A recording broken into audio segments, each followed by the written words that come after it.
Les 2006, si vous ne savez pas démontrer la formule de changement de variable pour les intégrales de Lebesgue avec les C1 vous êtes finito pour le bac. Si avoir ton bac ne t'intéresse pas, tu peux scroller. Mais si t'es un vrai, tu peux rester, je vais t'apprendre comment maîtriser toute cette démonstration qui continue encore jusque là et qui fait tout ça jusque là et qui continue encore là et qui se finit ici. On va commencer tranquillement en expliquant d'abord ce qu'est une variable aléatoire. Tout d'abord, on va appeler oméga l'espace probabilisé sur lequel est définie la variable aléatoire. Un espace probabilisé, qu'est-ce que c'est? C'est l'ensemble qui contient toutes les issues d'une expérience aléatoire. Donc quand il y a une certaine expérience, par exemple un lancer de dés, eh bien obtenir 1, c'est une première issue, obtenir 2, etc. jusqu'à 6, c'est l'ensemble qui regroupe toutes les issues de l'expérience. Et ce qu'on va faire, c'est qu'on va associer à chacune des issues de cette expérience une probabilité. Et il faut que, donc, d'après les propriétés des probabilités, la somme de ces probabilités soit 1 et que chacune de ces probabilités soit comprise entre 0 et 1. Cet ensemble d'issues avec une association de probabilités pour chacune des issues, c'est ce qu'on appelle un espace probabilisé.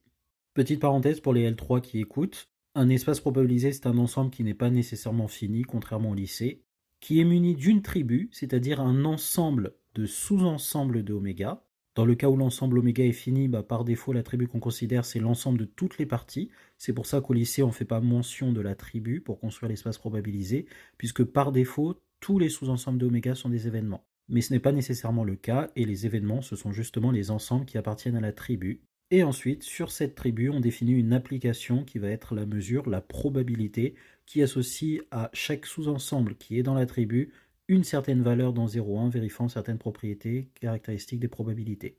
Là encore, on peut démontrer que dans le cas fini que l'on voit au lycée, eh bien cela va impliquer la propriété que la somme des probabilités des issues vaut 1. Et petite précision de vocabulaire, l'ensemble muni de sa tribu, on appelle ça un espace probabilisable, et l'ensemble muni de sa tribu et de la probabilité, on appelle ça un espace probabilisé. Pour la suite de la vidéo et la santé mentale des 2006, je vais utiliser le terme espace probabilisé et confondre toutes les notions. Eh bien, une variable aléatoire, qu'est-ce que c'est? C'est tout simplement une fonction sur cet ensemble oméga qui donne des valeurs réelles, c'est-à-dire qu'elle prend une issue de l'ensemble oméga et elle lui associe un nombre réel. Donc au lycée, en première ou en terminale, c'est vraiment juste ça, une variable aléatoire. C'est tout simplement une fonction dans l'ensemble qui est formé par les issues de l'expérience aléatoire et qui renvoie des valeurs réelles. Donc on peut très bien avoir deux bonhommes de l'issue qui arrivent sur la même image, ici racine de 2, des gens dans les réels qui ne sont pas atteints, par exemple le 1 n'a pas d'antécédent par cette variable aléatoire. Autre parenthèse pour les L3, une variable aléatoire c'est un petit peu plus qu'une fonction de oméga dans R, déjà ça peut se définir de manière générale, même si on n'a pas un ensemble R ici. Et c'est une fonction telle que les sous-ensembles de la tribu de l'ensemble d'arrivée, si on prend leur image réciproque par la fonction, eh bien ça me forme un sous-ensemble qui appartient à la tribu de l'ensemble de départ. Une fonction qui vérifie ça pour tous les ensembles de la tribu ici, eh bien on appelle ça une variable aléatoire. C'est bon les 2006, vous pouvez déboucher vos oreilles, papa et maman ont fini de parler. Donc souvent ce qu'on vous demandera, ça va être la loi de probabilité d'une variable aléatoire. Qu'est-ce que ça signifie la loi de probabilité d'une variable aléatoire?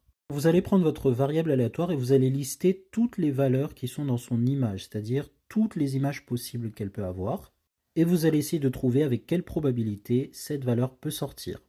Alors effectivement, ces probabilités vont dépendre des probabilités qu'on a définies sur oméga. Au lycée, on fait souvent la confusion, mais il y a une distinction entre la loi qui est relative à l'espace probabilisé oméga, c'est-à-dire les probabilités que j'ai mis sur l'expérience aléatoire, et la loi de probabilité de la variable aléatoire. Je vais vous montrer deux exemples. On va prendre comme espace probabilisé cet ensemble-là, c'est-à-dire l'expérience où je lance un dé à 6 faces. Et pour faire simple, on va supposer que le dé est équilibré, donc j'ai bien équiprobabilité.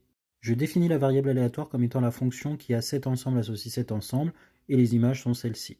Plus précisément, l'image de 1 c'est 0, l'image de 2 c'est 1, etc., etc. Et bien ici, quelle va être la loi de probabilité de grand X? Eh bien, je vais lister les valeurs images possibles, donc 0,1 pi E7 racine de 2. Et je vais les mettre dans un petit tableau comme ça. Donc la première ligne, ça va être grand X égale XI. Grand X, c'est la variable aléatoire. XI, c'est les valeurs possibles de la variable aléatoire. Et je vais toutes les lister ici. Exactement comme ça. Et du coup, je vais en déduire la probabilité que chacune de ces valeurs sorte. Comment je trouve ces probabilités? Eh bien, il faut que je regarde l'expérience aléatoire. Et je vais regarder la probabilité que ça ça sorte par rapport à l'expérience. Et en fonction de ça, ça me dira la probabilité que les images sortent. Ici, c'est simple, vu que chacune des valeurs ici a une chance sur 6 de sortir, bah c'est pareil pour les images. Et donc, mon tableau est complété de cette façon-là. Au lycée, si on vous demande de donner la loi de probabilité d'une variable aléatoire, en gros, vous fournissez ce tableau, l'ensemble des valeurs et les probabilités avec lesquelles ces valeurs apparaissent quand on réalise la variable aléatoire.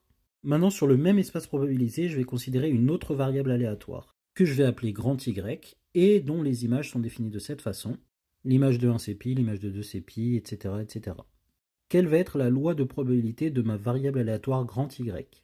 Comme tout à l'heure, je fais mon tableau en mettant toutes les valeurs images possibles de ma variable aléatoire. Notez qu'ici, il n'y en a que 3, parce que dans l'ensemble image, je n'ai bien que ces 3 valeurs dans les images. Et je vais mettre la probabilité que la variable aléatoire me donne chacune de ces valeurs. Pour ça, il faut que je me réfère à l'espace probabilisé de départ et aux valeurs de ma VA pour voir à quelles issues sont attachées chacune de ces valeurs. Donc par exemple, les issues qui vont réaliser la valeur pi, ça va être les issues du lancer D 1, 2, 3. Et on note que chacune d'entre elles a une probabilité 1 sur 6 d'arriver, donc j'aurai 1 sur 6, 1 sur 6, 1 sur 6, soit 3 sur 6, soit 1 demi. Et donc la probabilité que la variable aléatoire grand Y me renvoie la valeur pi, ça va être 3 demi, puisqu'elle renvoie la valeur pi quand le lancer de D donne le résultat 1, 2 ou 3. De même, pour renvoyer la valeur racine 2, j'aurai 2 sur 6, soit 1 tiers, et pour 1 sur racine de 2, j'aurai 1 sur 6. Et donc mon tableau devient ceci. Donc voici la loi de probabilité de la variable aléatoire grand Y. Donc vous voyez en fait, j'avais bien le même espace probabilisé dans les deux situations, mais à cause du fait que j'ai deux variables aléatoires distinctes, les lois de probabilité des variables aléatoires ne sont pas les mêmes. Donc il faut bien distinguer la loi de probabilité qu'on met sur l'espace probabilisé et la loi de probabilité qui est issue de la variable aléatoire et qui dépend en fait de la manière dont est construite la variable aléatoire. Et du coup, pour avoir ces informations-là, il va falloir bien lire l'énoncé. C'est l'énoncé qui vous donnera les caractéristiques de la variable aléatoire. Souvent, la variable aléatoire, ça va être le gain algébrique d'un jeu, mais pas que. Une façon intuitive de voir la différence entre les deux notions, c'est de se dire que la loi qui est attachée à l'espace probabilisé, c'est le résultat brut du jeu. On fait une certaine expérience aléatoire et on ressent juste les résultats avec les probabilités correspondantes. Par contre, la loi de la variable aléatoire, ça va être les règles du jeu. Comment, à partir de l'expérience, je vais gagner ou pas telle chose. Et ces règles-là, en fonction de comment on les a définies, vont définir une autre loi, qui va bien sûr dépendre de la loi de l'espace de départ, mais qui peut être distincte. Et enfin, pour conclure, des choses que vous devez savoir faire, c'est calculer l'espérance et la variance de variables aléatoires. C'est juste une formule à appliquer, qui va être celle-ci dans le cas de YI. Donc l'espérance de la variable aléatoire grand Y, ça va être la somme pour I variant de 1 à 3 des YI fois P de grand Y égale YI. Donc les YI, c'est les valeurs ici dans mon tableau, c'est les valeurs possibles de la VA. Et les P de grand Y est égal à petit YI, ce sont les probabilités correspondantes aux valeurs de la VA. Donc je fais ça fois ça, plus ça fois ça, plus ça fois ça. C'est exactement ce que signifie cette formule. Soit ici cette quantité-là que je ne vais pas calculer pour des raisons évidentes de relouitude. Et de même, la formule pour la variance est donnée par cette expression-là, la somme pour i variant de 1 à 3 de ceci, où yi, bien c'est les valeurs de la variable aléatoire grand Y, e de y c'est l'espérance qu'on a calculée juste ici, et P de y est égal à petit yi, c'est la probabilité associée à la valeur petit yi. Donc oui, pour calculer la variance, il faut d'abord avoir calculé l'espérance de la variable aléatoire grand Y.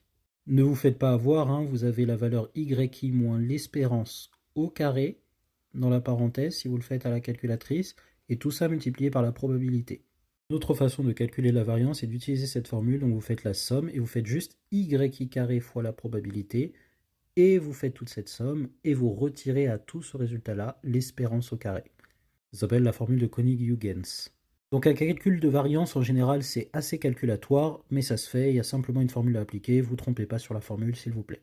Voilà, maintenant on est fin prêt pour attaquer la démonstration de la formule du changement de variable.